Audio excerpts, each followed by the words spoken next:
Noi in Sardegna penso che abbiamo un'unicità rispetto a tante altre regioni d'Italia, quello di avere tanti circoli nel mondo dove potremmo essere veramente delle piccole ambasciate o delle vetrine per la Sardegna, dove possiamo promuovere, far conoscere la Sardegna all'estero e anche in Italia ovviamente, cose che altre regioni non hanno. Un'opportunità incredibile dove tutte le aziende che si possono operare all'estero o in Italia hanno un'opportunità, un punto d'appoggio che possono avere gratuitamente chiamando i circoli e poter dare l'assistenza a noi, alle aziende, alla regione tutta e ai vari enti regionali.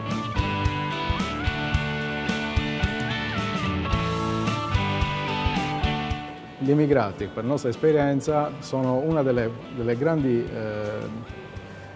bacini di seconde case, ad esempio, perché tantissimi hanno una seconda casa ma vivono fuori. Questo patrimonio è tendenzialmente sottoutilizzato. Una rete di emigrati in gran parte in Europa potrebbe tranquillamente gestirlo in maniera molto più propositiva, mettendo a reddito tutto questo grande patrimonio.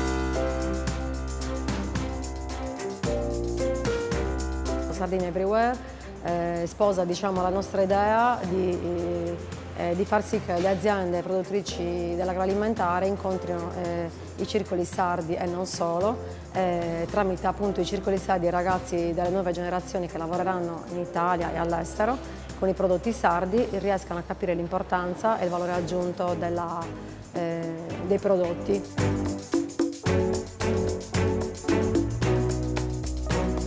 Questo progetto è importante proprio perché parte da una base già esistente di rete e crea una interconnessione con la Sardegna.